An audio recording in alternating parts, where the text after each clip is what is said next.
मेरे प्रिय साधकों, आप सभी को बहुत बहुत आशीर्वाद। इस मनुष्य जीवन में, इस सृष्टि में क्रम अनवरत गतिशील है।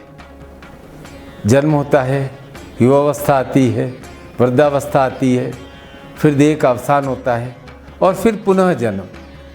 यह क्रम सृष्टि के प्रारंभ से ही चल रहा है। हम हैं मनुष्य, और मनुष्य जीवन क्या है? कर्तव्यों की लंबी कतार जो कि निरंतर और निरंतर चलती रहती है। इन कर्तव्यों को हम कर्म कहते हैं, और कई बार हम अपने कर्तव्यों को भूल जाते हैं, उनकी पूरी तरह से पालना नहीं करते हैं। तो निश्चित रूप से जीवन में कुछ दुख कष्ट आते ही हैं। यदि हम अपने कर्तव्यों को पूर्ण रूप से करते हैं तो निश्चित है कि इस जीवन में श्रेष्ठतम फल की प्राप्ति होती है। आज एक विशेष चर्चा है। आज मैं उस पक्ष के बारे में चर्चा कर रहा हूं जिसके बारे में बातचीत करने में आप डरते हो और आप इन दिवसों को अशुभ दिवस मान लेते हो। भाद्रपद पूर्णिमा 29 सितंबर 2023 से आश्विन कृष्ण अमावस्या 14 अक्टूबर 2023 तक, इन 16 दिवस को श्राद्ध पर्व कहा जाता है। अब श्राद्ध क्या है, क्यों आवश्यक है, क्या यह अशुभ दिन है अथवा कर्तव्य के दिन है, इस पर विस्तार से चर्चा करेंगे। कई बार क्या होता है कि आपके बने बनाए काम बिगड़ जाते हैं। इसका एक ही कारण है, एक बहुत बड़ी भूल जो आपके लिए भारी पड़ जाती है। ये ठीक है कि आप आधुनिक हो गए हो, लेकिन हम हैं क्या वास्तव में? हम हैं अपने पितरों की संतान। इस जगत में हमारा अस्तित्व, हमारा जन्म पितरों की कृपा से ही तो हुआ है। एक अनवरत क्रम की कड़ी हैं हम, और यह कड़ी निरंतर और निरंतर निरंतर और निरंतर चलती ही जाएगी। हमारे अस्तित्व का मूल हमारे पितरों को याद कर उन्हें श्रद्धांजलि प्रदान करने का पर्व है श्राद्ध पक्ष। अब श्राद्ध पक्ष से आप सब अच्छी तरह से परिचित हो, और ये मान्यता है कि इन दिवसों में हमारे पितृलोक से पृथ्वीलोक पर आते हैं, जिनसे उनके वंशज हम उन्हें श्रद्धा से तर्पण कर तृप्त करें।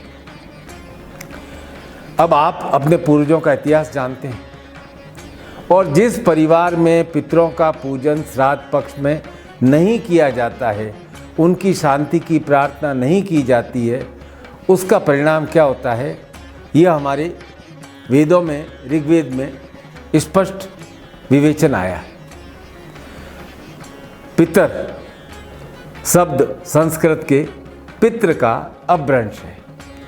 ऋग्वेद के 10वें मंडल में पितृलोक का वर्णन विस्तृत से आया है, और उस पितृलोक के स्वामी कौन है? यम। अब यम से डरने की आवश्यकता नहीं है। यम है धर्मराज यमराज। और यम कौन? यम है सूर्यपुत्र, और इस संसार के प्रथम मृत्यु प्राणी। सूर्य और उनकी पत्नी संज्ञा, जिसे सरण्यु भी कहा जाता है, उनके 3 संतान हुए, विवस्वान, यम और यमी। विवस्वान से व्यवस्थ मनु की पीढ़ी आगे चली, जिसमें आगे चलकर सूर्य और चंद्रवंश निरंतर बढ़ता गया। तो हम हैं व्यवस्थ मनु की संतान। तो मैं पहले बात कर रहा था यम देव की। यम है पितरों के स्वामी, धर्मराज। अब ऋग्वेद के 10वें मंडल के 14वें सूक्त में यजमान अर्थात साधक, उस साधक को यज्ञकर्ता निर्देश देता है कि हे साधक, हे यजमान, आप पितरों के स्वामी यम की पुरोडास, मतलब पुरोडास का अर्थ है एक विशेष प्रकार की हवी जिसमें जौ की रोटी बनाई जाती है, उसके द्वारा यम की सेवा करो, तर्पण करो और उन्हें धर्म प्रदान करो। आपके मन में विचार आएगा कि हम क्यों सेवा करें यम की। इसलिए सेवा करें कि यम इस संसार के प्रथम मर्त्य पुरुष मरणशील प्राणी अधिपति हैं। इस प्रकार यम हम सबके अग्रज हैं। ये तो इस सिद्धांत की बात। अब इसी ऋग्वेद में फलश्रुति भी आती है जिसमें कहा गया है स्पष्ट कि धर्मराज यमदेव ही पुण्य कर्म करने वालों को मनुष्य को सुख देने वाले स्थानों में ले जाते हैं। इसलिए श्राद्ध में यम पूजा का सबसे बड़ा कारण है कि यम उन सारे मार्गों को जानते हैं जिस मार्ग पर हमारे पितरेश्वर गए हैं। उसी श्रेष्ठ मार्ग पर हम भी जाएं, और यदि हमारा कोई पितृ अतृप्त है तो वह भी हमारे द्वारा दी गई सेवा से उस श्रेष्ठ मार्ग को प्राप्त हो। आगे 15वें श्लोक में विशेष बात लिखी हुई है कि साधक अपने सभी पूर्वजों को हवि प्रदान करें और पितृगणों से प्रार्थना करें कि आप पितृलोक से आएं और उनकी संतति, उनके वंशज अर्थात हमारे द्वारा तैयार किया हुआ हवि ग्रहण करें, और प्रार्थना है अपनी संतति का कल्याण करें, अपनी संतति को सुखी करें, उनका दुख मिटाएं और उसे पाप रहित बनाएं। अब क्या है कि जो पूजन करता है ना, उसे यजमान कहते हैं, और जो साधक अपने पितरों का आह्वान करता है वह मानता है, क्या मानता है कि वह गलती से कोई पाप कर सकता है, लेकिन दयालु पितृ हमारे सभी पापों को क्षमा करें और हमसे क्रुद्ध नहीं है। ध्यान देना कि यह क्षमा प्रार्थना भी है और यह भी प्रार्थना है कि आप हमसे क्रुद्ध न हो यदि हमसे कोई दोष हो जाए। इसीलिए पुत्रों के पूजन करने का विशिष्ट उद्देश्य है कि वे हमारी गलतियां, हमारे दोषों के लिए हमें क्षमा करें और हमें धन धान्य संतति से संपन्न करें। वे हमसे क्रुद्ध नहीं रहे, वे शांत होकर हमें आशीर्वाद प्रदान करें, पितृ कृपा प्रदान करें। अब एक विशेष बात क्या है कि हम अपने सभी पितरों को नहीं जानते। तो ऋग्वेद में अब आप नहीं जानते तो आप उनको तर्पण कैसे करोगे? तो ऋग्वेद के 10वें मंडल में ये जिम्मेदारी अग्निदेव को दी गई है। दीपक रूप में या यज्ञ रूप में प्रार्थना की जाती, हे अग्नि, आप हमारे सभी पितरों को जानते हैं, जो हमारे आह्वान से यहाँ आए हैं या जो नहीं आए, जिन्हें हम जानते हैं, जिन्हें हम नहीं जानते, जिनका हम नाम जानते हैं, हम नहीं जानते हैं, उन सभी को आप स्वधा शब्द के साथ किए गए हमारे इस यज्ञ को स्वीकार करें। और आगे पितरों से विशेष प्रार्थना की गई है कि पितृदेव, हमें यह जानकारी नहीं है कि आपने अपने जीवन उपरांत अग्नि द्वारा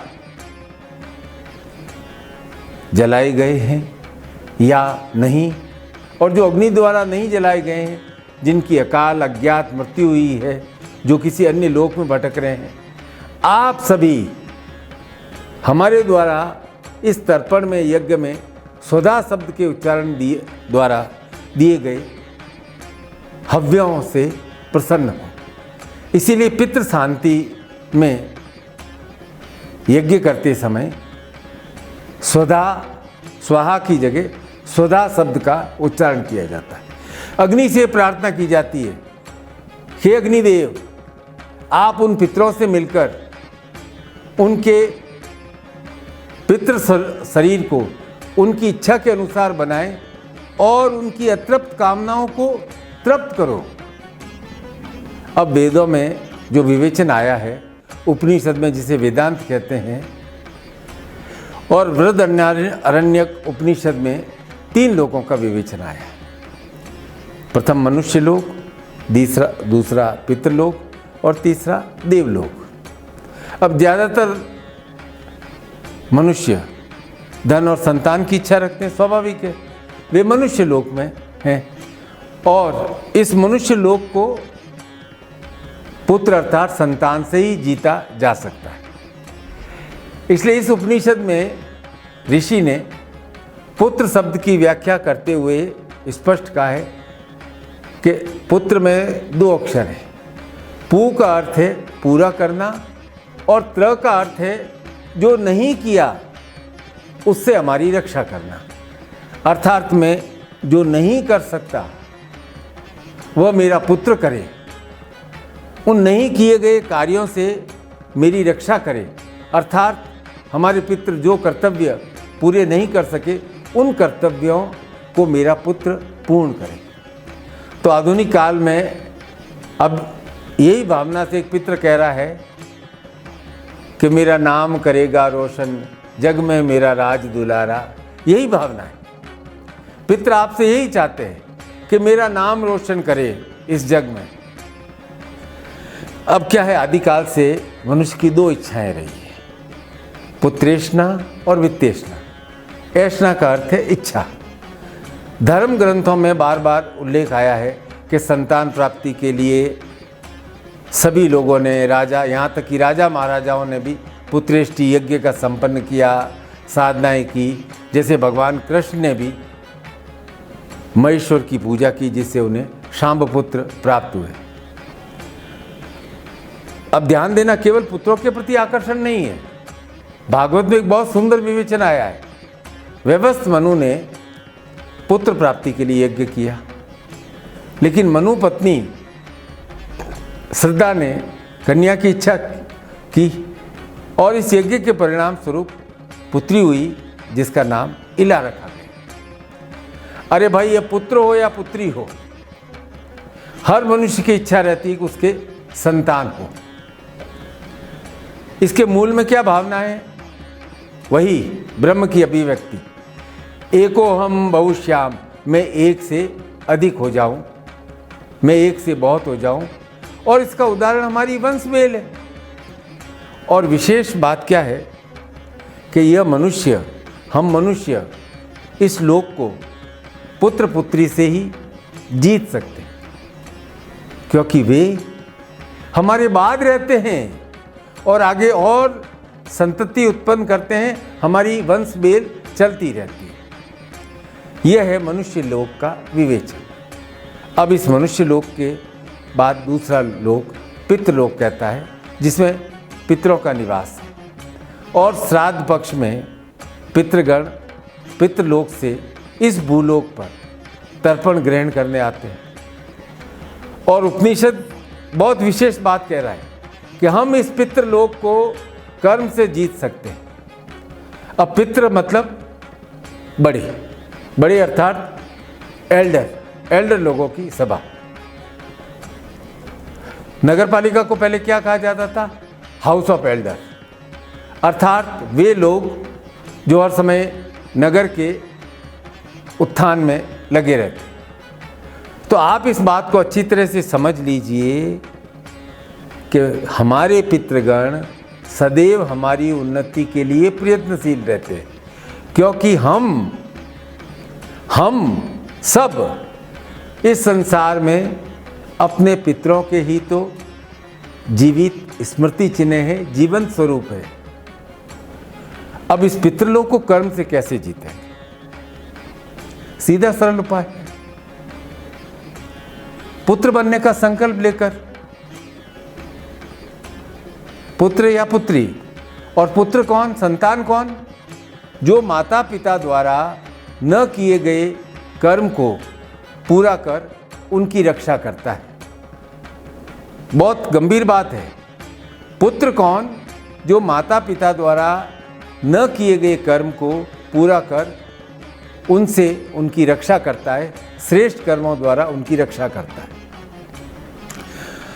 तो मूल बात क्या आ गई कि हम हमारे पितरों के अधूरे कामों को अपने द्वारा श्रेष्ठ कर्म कर हम अपने पितरों को कर्म दोष से मुक्त कर पितृलोक से देवलोक की ओर गतिशील करें। तो हमारे यहाँ भारतीय संस्कृति में, सनातन धर्म में सभी प्रकार के पूजा पाठ साधना को कर्म कांड कहा गया है। इसलिए आप ये बात निश्चित कर लीजिए कि आपके द्वारा दिए गए पूजन का अंश पितरों को अवश्य प्राप्त होता है। आप सोच रहे हो कि चर्चा हो रही थी श्राद्ध पक्ष की और पूरा विवेचन पितरों पर क्यों? तो पहले ये जान लो ना भाई कि श्राद्ध को श्राद्ध क्यों कहते हैं। श्राद्ध शब्द श्रद्धा शब्द से बना है श्राद्ध, और इसका अर्थ क्या है? सीधा साधा अर्थ है पितृपक्ष में श्रद्धा अर्पित करने का काल है श्राद्ध। और श्राद्ध करते समय वंशज यज्ञ करते समय, आहुति देते समय स्वधा के उच्चारण द्वारा अपने पितरों को भेंट अर्पित करते। इसलिए श्राद्ध पूजन तर्पण में, यज्ञ में ओम क्लीम क्लीम ऐं सर्व पितृभ्यो नमः ओम फट मंत्र का उच्चारण किया जाता है।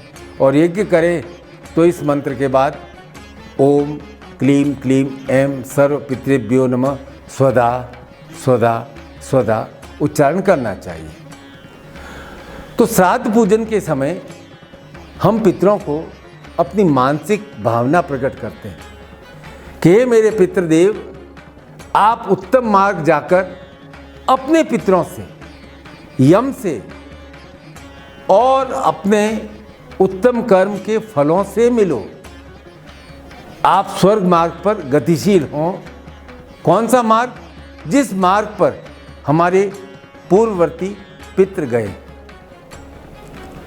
अब आप भीष्म पड़े थे बाणों की सैया पर, और भीष्म और पुलस्त्य का संवाद भी सुन लीजिए जो पद्म पुराण में आया है। क्या कहते हैं पुलस्त्य ऋषि? जो संतान भक्ति भाव से अपने पितरों को प्रसन्न करता है उसे पितृ सदैव प्रसन्न रहते हैं और आशीर्वाद स्वरूप पुष्टि, आरोग्य और संतान सुख प्रदान करते हैं, जिससे वंश बेल निरंतर चलती रहे, उनकी संतति आरोग्य प्राप्त करे और उनकी संतति सुख प्राप्त करे। इसलिए यह पितृ कार्य देव कार्य से भी बढ़कर है। इसलिए देवताओं को संतुष्ट करने से पहले, देवताओं की साधना करने से पहले पितरों को तर्पण साधना द्वारा संतुष्ट करना श्रेष्ठ, क्योंकि पितरों से हमारा डायरेक्ट कनेक्शन है। तो वे हमारे शीघ्र प्रसन्न होते हैं और पितृ सदैव आशीर्वचन ही देते हैं और अपनी संतान को सुख देते हैं। पितृ क्या हैं? पर्वों के भी देव हैं। इसीलिए प्रत्येक पर्व पर पितरों का ध्यान पूजन कर आगे की पूजा साधना संपन्न करनी चाहिए। और दूसरी महत्वपूर्ण बात जो हर बार मैं दीक्षा में भी प्रार्थना करते हुए बोलता हूँ कि सर्वेभ्यो देवेभ्यो नमः, सर्वेभ्यो पितृभ्यो नमः। तो हम अपने उन पितरों को प्रणाम करें, तर्पण करें, साधना करें, उनके लिए यज्ञ करें, इस श्राद्ध पक्ष को श्रद्धापूर्वक संपन्न करें, क्योंकि हमारी एग्जिस्टेंस का आधार हमारे पितृ हैं। बहुत बहुत आशीर्वाद। सदैव प्रसन्न रहें, आपके पितृ आप पर प्रसन्न रहें और वे पितृ श्रेष्ठ मार्ग पर देवलोक की ओर गतिशील हों और आपके परिवार को निरंतर आशीर्वाद दें। बहुत बहुत आशीर्वाद।